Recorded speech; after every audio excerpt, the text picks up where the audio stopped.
आप सभी भाई बहनों का आध्यात्मिक ज्ञानात्मक चैनल की संध्या बेला ज्ञान कक्षा में एक बार फिर स्वागत है। आज की चर्चा का विषय है ज्ञान पूर्वक वैराग्य। अक्सर एक साधारण मनुष्य के जीवन में देखिए वैराग्य की स्थितियां उत्पन्न होती हैं, फिर समाप्त हो जाती हैं।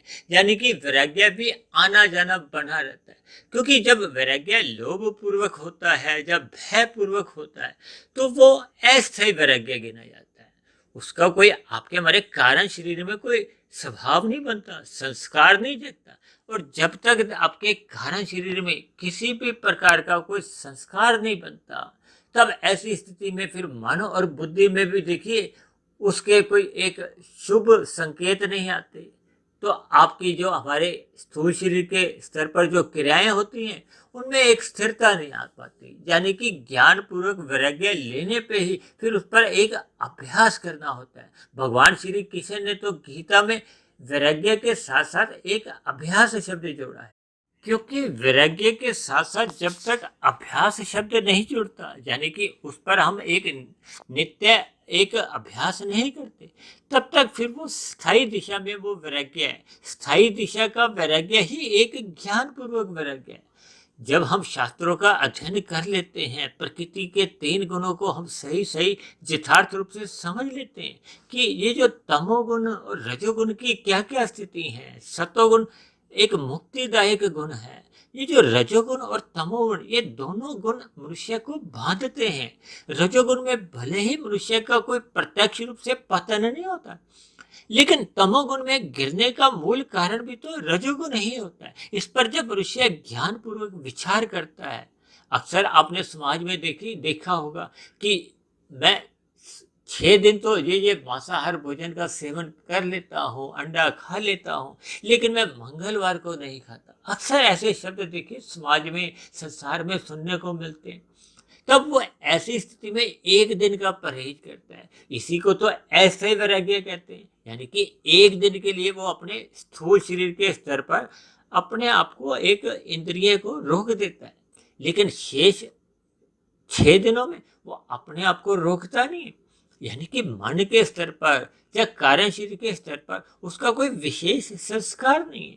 ये देखिए ज्ञान पूर्वक और लोभ पूर्वक में यही एक फर्क है। लोभ या भय, ये भी लगभग एक जैसी ही स्थिति है। अब भय क्या है कि इन किए गए कर्मों को हम गलत समझते हैं, तभी तो हम देखिए मंगलवार का परहेज करते हैं और शेष अन्य दिनों का मनुष्य परहेज नहीं करता।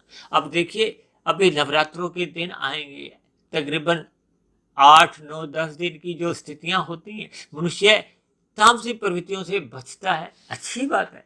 ये कर्मकांड इसलिए तो बनाए गए कि मनुष्य इनसे आरंभिक स्थितियों में भले ही लोभ से बचे, चाहे भयपूर्वक बचे, फिर धीरे धीरे क्या है, ये लोभ और भय तो देखिए ऐसी स्थिति है। अक्सर मनुष्य ये जो नवरात्रि के दिनों में बहुत ही तामसिक पदार्थों का एकदम सेवन बंद कर देता है, और शेष दिनों बाद, यानी कि उन दिनों विशेष के बाद फिर उन्हीं दिनचर्या में लौट आता है। तो ये सभी स्थितियां क्या है कि मनुष्य का ये लोभ पूर्वक और भय पूर्वक वैराग्य अस्थायी रूप से आता है और फिर चले जाता है।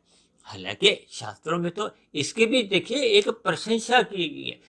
प्रशंसा इसलिए की गई है कि कहीं भी किसी भी कुछ अंश में मन बुद्धि के स्तर पर इतना ज्ञान बना रहता है कि इन दिनों में ये कर्म करने से हमें देखिए किसी भी प्रकार का नुकसान हो सकता है, हमें इनके गलत परिणाम भुगतने होते हैं। तो चाहे वो भय से हो, अब कभी कभी देखिए लोभवश मनुष्य कुछ ऐसी स्थितियों से वैराग्य करता है। तो कुल मिलाकर ये लोभ से या भय से किए गए जितने भी कर्म कांड हैं, ये अक्सर देखिए अस्थायी होते हैं। हालांकि स्थायी होने की दिशा में ये एक नींव का भी काम करते हैं, जब जब इसका अभ्यास किया जाता है। अभ्यास का अभिप्राय क्या है, देखिए जब मनुष्य मंगलवार को कोई मांसाहार का एक व्यंजन नहीं लेता, फिर वो 1 से 2 दिन करता है, 2 से फिर वो 3 दिन यदि करता है, और करते करते जब उसका स्वभाव यानी कि कारण शरीर में संस्कार बन जाता है, तब वो ऐसी स्थिति में फिर वो 7 दिन ही इसे परहेज करता है। अक्सर संसारी मनुष्य का देखिए किसी वस्तु में, किसी का व्यक्ति में, किसी की कोई क्रिया विशेष में रुचि अधिक होती है, किसी अवस्था विशेष में वो अधिक सुख महसूस करता है, तब इनसे वो उसका एक राग पूर्वक एक संबंध बनने लगता है। और ये राग ही मनुष्य में देखिए एक आसक्ति उत्पन्न करता है। ये आसक्ति का मुख्य केंद्र ये रजोगुण के कारण ही होता है। ये रजोगुण के कारण ही आपको हमें 5 भोग्य विषय अपनी ओर आकर्षित करते हैं। ये 5 भोग्य विषयों का आकर्षण ही मनुष्यों को जब व्यसनी बना देता है, उसमें उसकी बहुत गहरे तल पर राग हो जाता है, आसक्ति जन्म लेती है, रस बुद्धि से उनको वो भोगने का एक व्यसनी बन जाता है। तब ऐसी स्थिति में जब जब उनको वो भोग्य पदार्थ नहीं मिलते, जब वैसी अनुकूल स्थितियां नहीं मिलती, तब वो मनुष्य अन्य मनुष्यों के साथ छल कपट, ठगी, हेरा फेरी यानी कि तामसी वृत्तियों में गिर जाता है, तामसी कर्म करने लगता है, पाप कर्म करने लगता है। तो इसका अभिप्राय क्या है कि जब जब मनुष्य रजोगुण को मर्यादा से अधिक रसपूर्वक भोगता है, तो फिर उसकी तमोगुण में गिरने की संभावनाएं बढ़ने लगती। इसीलिए तो बार बार कहा गया कि मनुष्य को सत्संग करना चाहिए। सत्संग करने से मनुष्य की स्थिति सात्विक बनती है, सतोगुण में स्थित होता है। क्योंकि शास्त्रों में ही कहा कि तमोगुण से 10 गुना अच्छा रजोगुण है, रजोगुण से 10 गुना अच्छा सतोगुण है। ये तमोगुण को देखिए 1 अंकों से मैं परिभाषित करता हूँ, रजोगुण को 10 से और सतोगुण को 100 से। जब मनुष्य 10 से 100 की स्थिति में आता है, ये 10 से 100 की स्थिति में लाने के लिए ही आपके हमारे ऋषिगत ग्रंथों में ये कर्म कांडों की बहुत अधिक चर्चाएं आती है। लेकिन मैं अक्सर कहता हूँ ना कि इन कर्म कांडों को हमें ज्ञान पूर्वक करना चाहिए। ज्ञान पूर्वक करने से आपका बड़ा कार्य शरीर में उनके प्रति एक संस्कार जन्म लेते हैं। संस्कार जन्म लेने से ही तो फिर मन बुद्धि में पुनः उनके विचार आते हैं। वो विचार फिर पुनः आपके हमारे स्थूल शरीर के स्तर पर अच्छे अच्छे कर्म करवाते हैं। और यदि संस्कार ही नहीं बना, क्योंकि ये जो हम मंगलवार या नवरात्रि की जो स्थितियों का अभी जिक्र कर रहे हैं, देखिए ये मात्र एक उदाहरण के लिए, ऐसी कई स्थितियां आप अपने जीवन में कई उदाहरणों से इनको समझ सकते हैं। जब ये ऐसा वैराग्य होता है, तो जब जब वो स्थिति विशेष का समय निकल जाता है, तो फिर हम दोबारा उन स्थितियों विशेष में अपने आप को लिप्त कर लेते हैं।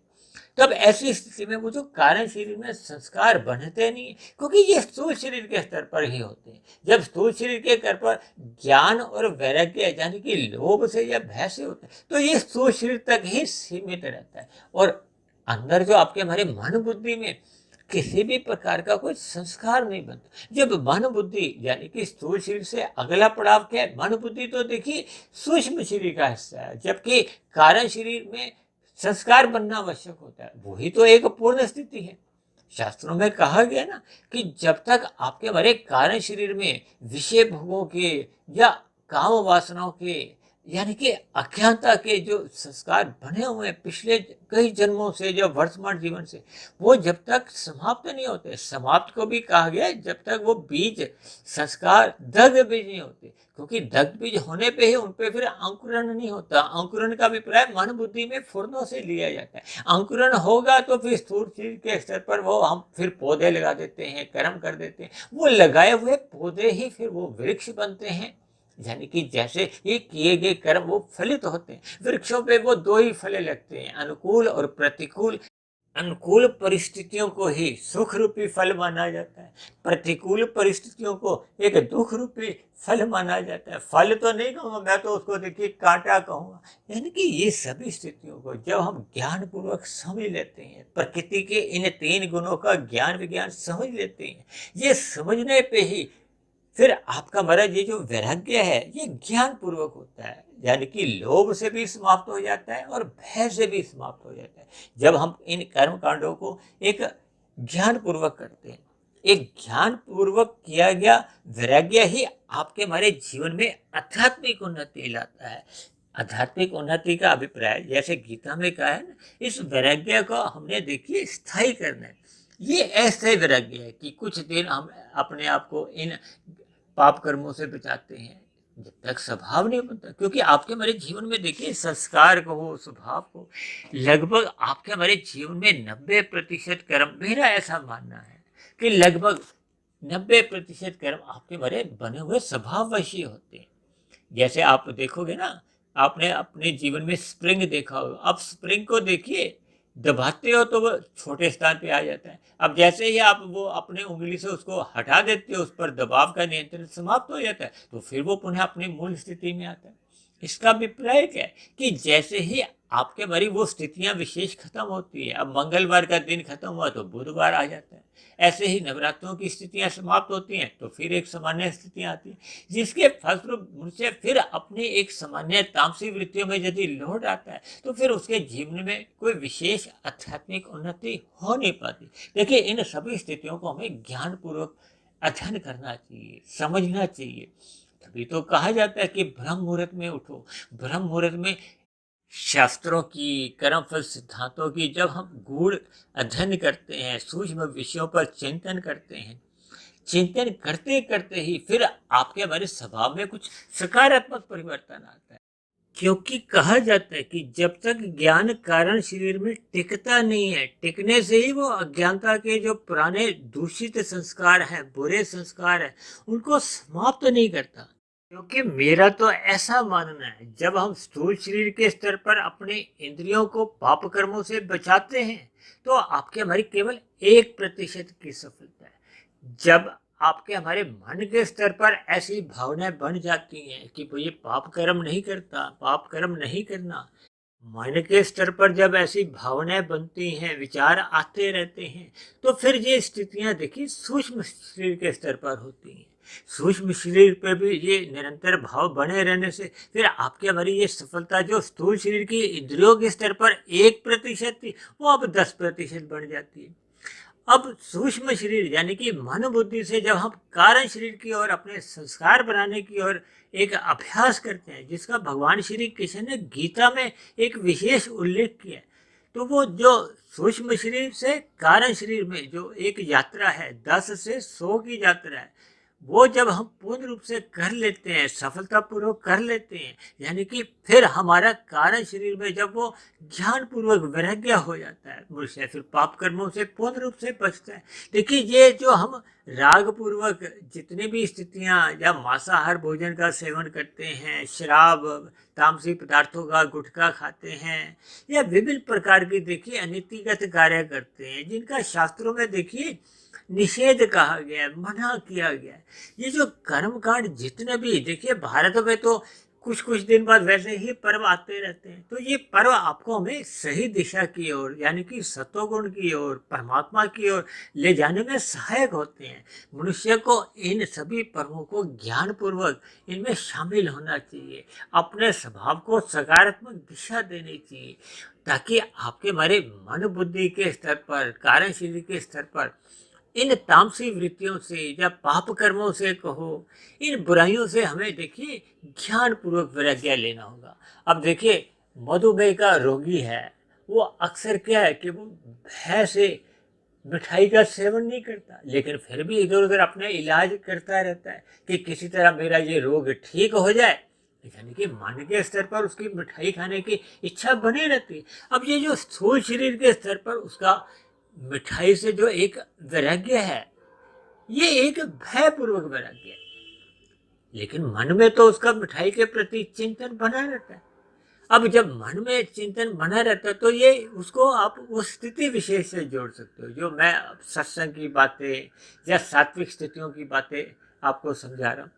तो इन सभी बातों से हमें ज्ञान पूर्वक परमात्मा का एक शास्त्रों का अध्ययन करते रहना चाहिए, ताकि आपके हमारे स्वभाव में परिवर्तन आए, ताकि हम ये जो मंगलवार वाली स्थिति से जो बचने वाली मैंने बात की ना, कि हम सातों दिन ही अपने स्थूल शरीर के स्तर पर पाप कर्मों से बचें, सात्विक स्थिति बनाए रखें, सात्विक दिनचर्या बनी रहे, ताकि ये जो नवरात्रों के भी पर्व आते हैं, ये आपके हमारे जीवन में सात्विक स्थिति बनाने में सहायक होते हैं।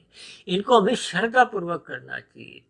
श्रद्धा पूर्वक करते रहने से ही फिर परमात्मा से प्रति आपके हमारी एक प्रीति जगती है। ये प्रीति फिर देखिए प्रेम पूर्वक होती है, किसी भय से या लोभ से नहीं। यानी कि हमें जिन जिन स्थितियों से एक ज्ञान पूर्वक वैराग्य करना चाहिए, क्योंकि भगवान श्री कृष्ण ने ही कहा है कि ये जो स्थूल शरीर की 5 भोग्य इंद्रिय हैं, 5 घोड़े हैं, इनकी लगाम को देखिए मन फिर बुद्धि, फिर परमात्मा। देखिए ये एक क्रमबद्ध तरीका है। यानी कि सर्वप्रथम हमें स्थूल शरीर की इंद्रियों की लगाम को कस के रखना चाहिए। उनको विषय भोगों की गलियों में यूं ही आवारागर्दी करने से रोकना होगा। मन के स्तर पर अच्छे विचार लाने होंगे। ये अच्छे विचार तभी आते हैं जब हम सत्संग करते हैं, सात्विक बुद्धि बनती है। यानी कि मन की लगाम को बुद्धि के नियंत्रण में रखना चाहिए। अब बुद्धि क्या है? सात्विक होनी चाहिए, यानी कि शास्त्रों के अनुसार, गुरु के अनुसार, परमात्मा की आज्ञा अनुसार। इसलिए तो भगवान श्री कृष्ण ने गीता के रथ के जो घोड़ों की लगाम अपने हाथ में रखकर यही एक संदेश दिया। इन संदेशों को, उपदेशों को हमें ज्ञान पूर्वक समझना चाहिए, ताकि मनुष्य अपने मिले हुए जीवन में कम से कम पाप कर्मों से तो अवश्य ही बचे। क्योंकि पाप कर्म होने से ही आपका हमारा संचित कर्मों में, पाप और पुण्य कर्मों में एक कर्माशय बिगड़ जाता है। पाप कर्मों की अधिकता होने से फिर पुण्य कर्मों की तो न्यूनता रह जाती है, जो कि मरने के बाद फिर हमारी आपकी अधोगति की स्थितियां उत्पन्न करने में एक बाध्य कर देती है। तो ऐसी सभी पाप कर्मों से मनुष्य को बचने के लिए अपने मिले हुए जीवन में सत्संग करते रहना चाहिए। ब्रह्म मुहूर्त में उठने का अपना संस्कार बनाना चाहिए, ताकि आपका हमारा रजोगुण मर्यादा में रहे, आपके हमारे भोग विषय एक मर्यादा में रहे। और ये भोग विषय देखिए, एक दिन नहीं, 2 दिन नहीं, 3 दिन नहीं, 7 दिन मर्यादा में रहने चाहिए। तभी आपके हमारे स्वभाव में एक शुभ संस्कार बनने लगते हैं, कारण शरीर एक शुद्ध बनने लगता है, जिसके फलस्वरूप मन बुद्धि में भी अच्छे विचार ही सदा बने रहते हैं। तो फिर स्थूल शरीर की कर्मेंद्रियों, ज्ञानेंद्रियों द्वारा जो जो कर्म और भोग होते हैं, वो एक धर्मानुसार होते हैं, शास्त्रों के अनुसार ही होते हैं, जिसके फलस्वरूप आपका हमारा संचित कर्मों का कर्माशय भी नहीं बिगड़ता और एक आध्यात्मिक उन्नति को भी एक गति मिलती है। तो ऐसी सभी शुभ स्थितियां हम सभी भाई बहनों के जीवन में तभी बन पाती हैं, जब हम तामसी वृत्तियों से, यानी कि पाप कर्मों से पूर्ण रूप से 7 दिन बचे रहते हैं, और राजसी विषयों से भी हम एक ज्ञान पूर्वक वैराग्य अर्जित कर ले, ताकि आपकी हमारी सात्विक स्थितियां मजबूत हों और आध्यात्मिक उन्नति एक गति पकड़ ले। तो ऐसी सभी शुभ स्थितियां हम सभी भाई बहनों के जीवन में भी बने। इन्हीं शुभकामनाओं के साथ आज की चर्चा विशेष को यही विश्राम देते हैं। कल सुबह फिर मिलते हैं ब्रह्म मुहूर्त उपदेश कक्षा में। तब तक आप अपने आध्यात्मिक मित्र सुधीर भाटिया फकीर को इजाजत दें। आप सभी भाई बहनों को बहुत बहुत शुभ रात्रि, और सुबह ब्रह्म मुहूर्त में उठने के लिए मेरी ओर से आपको बहुत बहुत शुभकामनाएं।